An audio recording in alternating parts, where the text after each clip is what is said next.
KSN News at 10 begins now. It didn't last long. I'd say a minute, 2 minutes. A day after a tornado tore through parts of Barton County, the cleanup process is well underway. And officials were out surveying the damage to get a handle on how much destruction the storms caused. And live tonight, we'll draw the winner of the very last prize from the St. Jude Dream Home giveaway. Good evening, everyone. I'm Stephanie Bergman. And I'm Darren Dito. Thank you for joining us. A powerful tornado ripped through parts of Pawnee and Barton counties, causing a lot of damage and even leveling some homes. The National Weather Service says this tornado touched down just before 8 last night. After surveying the damage, they now believe it was an EF3 tornado, with wind speeds up to 165 miles an hour. The maximum width of the storm was 3 football fields or 300 yards, and it was on the ground for 27 miles. Yeah, here's a look at the tornado's exact path. It started 3 miles east of Larned and moved northeast through Pawnee Rock. The tornado continued on its northeasterly path and eventually dissipated about 2 miles northwest of Hoisington. The storm destroyed 9 homes and damaged several more. Tornado victims and county officials spent the day surveying the destruction, trying to get a dollar estimate on that damage. Chris Arnold joins us live from Pawnee Rock, one of the hardest hit areas. Chris?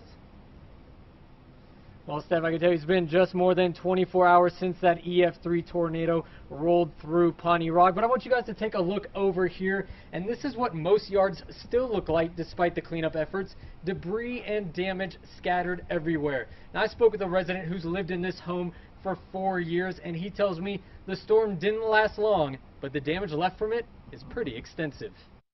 Pawnee Rock resident Steve Morgan let us follow him into his home to see the damage. It just destroyed everything. You can see this is all still parts of the window. It took down shelves. Everywhere you look, damage, debris, and items that were sent flying as the storm rolled through. It didn't last long.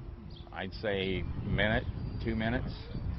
Afterwards, I got my shoes and things on, went out to look at the damage, and that's when I saw the other side of our house had been blown in. Morgan has spent the day surveying the inside and outside of his home, looking to see what was damaged and what can be salvaged. Through it all, he's being optimistic. One reason being the help and assistance he's gotten from volunteers who've come to lend a helping hand. I barely got out my door today, and I had people there looking to make sure we're okay. People that have brought food. Just down the street, the American Red Cross and Salvation Army have been providing warm meals and comfort for those who've lost so much. I love being able to serve and being that shoulder and doing the spiritual care to be able to provide for people. It's one of my favorite things in the world to sit there and pray with somebody. As for Morgan, he's hoping the storm won't force him to leave everything he's worked for behind. This is our home. This is where we're going to stay. Well, the Salvation Army tells me that their efforts tonight are wrapped up, but they will be right back out here tomorrow at 10 a.m. They'll be going around seeing if anybody needs food or water. They'll also be providing meals to those who need it right down the street at the nearby tennis courts. And I also caught up with a Barton County appraiser earlier today who spent the day surveying 3 areas that were damaged the most, including right here in Pawnee Rock. Now, County Appraiser Barb Esfeld tells me between Pawnee Rock, Barton County Road, and Northwest 70th, 11 homes are considered a total loss. She gave us a look at some before and after photos of the 2 homes on Northwest 70th, and you can see they're barely recognizable after the storm blew through. Esfeld says window and roof damage to homes is what she mostly saw while out surveying today. She says the cost of damage is wide-ranging in the Pawnee Rock area, from $1,000 up to $60,000 from her estimates so far. Esfeld has worked as Barton County appraiser for almost a decade and says she's never seen damage like this. I've never witnessed anything this bad. I've only seen where tornadoes have taken one farm home and then went right back up, or a couple barns, but nothing like this. Now, Esfeld tells me that she is compiling a comprehensive list of cost estimates from this storm. She says it will continue to come out here and survey over the summer to see if residents decided to rebuild their homes or not. Live in Pawnee Rock, Chris Arnold, KSN News. Some Kansas families say that tornado took nearly everything they owned, their homes, their cars, their livelihoods. But they say the storm didn't take their memories, and they will move forward. Emily Younger has our continuing coverage. As the birds sing and the people rummage through the debris. Sick. Just totally sick. Homeowners Dan and Joyce Wappelhorse look on. In a few seconds, I opened the door and looked out, and I said, our house is gone. The Barton County couple, married for 57 years, lost their home, their vehicles, their wood shop, and garden to last night's storm. 80 pepper plants with cucumbers and squash. It's all gone. Everything's gone. Everything is gone. But not quite everything was destroyed. This cross was left untouched, and so was this family photo album. This is what we did find this morning from his mother when she passed away. While the couple is still coming to terms with what happened, not far away, another family is asking how this could happen to them again. Yeah, it's the second time we went through it with my mom and now my brother, and I just feel bad for everybody, and it's just hard. It's not fair. Why do good things like this happen to people? Chelsea Roach-Link's mom lost her home to the Greensburg tornado 10 years ago. Despite the destruction, the sadness, and the disbelief, both Kansas families say they're blessed to still have each other to hold on to. Once I see my brother and sister-in-law standing there, it was the most best feeling in the world, just knowing you can run up to him and give him another hug. I was praying for you last night. Emily Younger, KSN News. Well, not long after that tornado hit, complete strangers showed up to help survivors clean up and pick up their memories. Armed with chainsaws and tractors, volunteers helped families search for their personal belongings. Several volunteers tell us they just wanted to help out. This is definitely a Christian community, you know, where we band together when people need help. That's what they get. Just happy to do it, man. Several volunteers said they took time off work, and some drove up to 2 hours to come help get the families on the road to recovery.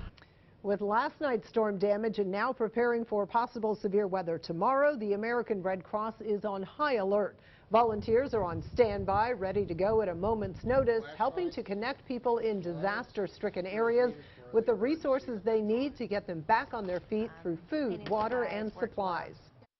So we're closely and carefully monitoring the situation. We work closely with emergency management and other government officials.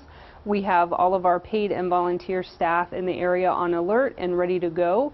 We make sure we have all of our supplies, all of our vehicles in place, ready to go. Always prepare. Let's send it now over to Dave for a look at our storm chances overnight, but really tomorrow, huh? It is. Tomorrow, that is going to be the day, I think, that will be the severe weather day of the week. We're talking about a more significant risk of severe weather by far than we experienced just yesterday. Tomorrow, we're looking at an elevated risk in yellow over almost the entire viewing area. And then this area in orange, an increased level here of risk. And what we're talking about in this area, from Garden City to Medicine Lodge to Pratt to Great Bend and almost up to Hayes, in that area, a higher risk of long-lived, strong tornadoes, very large hail, very strong straight-line winds. This is the area where we think we have the greatest vulnerability to those conditions firing up. But remember, everybody in yellow is at risk for severe weather tomorrow. It is a day when you really want to have an eye on the sky and an eye on KSN. Now, when I come back, I'll take you through all of this hour by hour so you can see how things are likely to develop. Okay, see you then. Thank you, Dave. Kansas Parole Board heard testimony today from several witnesses hoping to keep a man called the Holiday Inn sniper behind bars. 59-year-old Michael Souls is up for parole in July. During today's hearing, no one spoke in favor of letting him out of prison.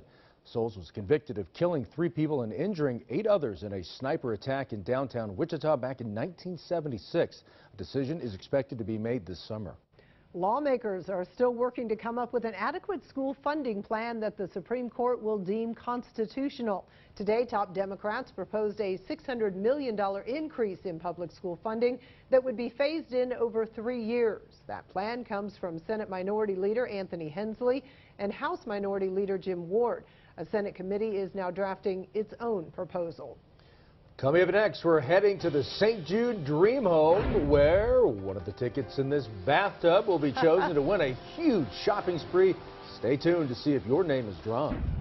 And FC Wichita played in their second U.S. Open Cup game, but could they pick up the win against St. Louis FC? We'll have highlights in sports.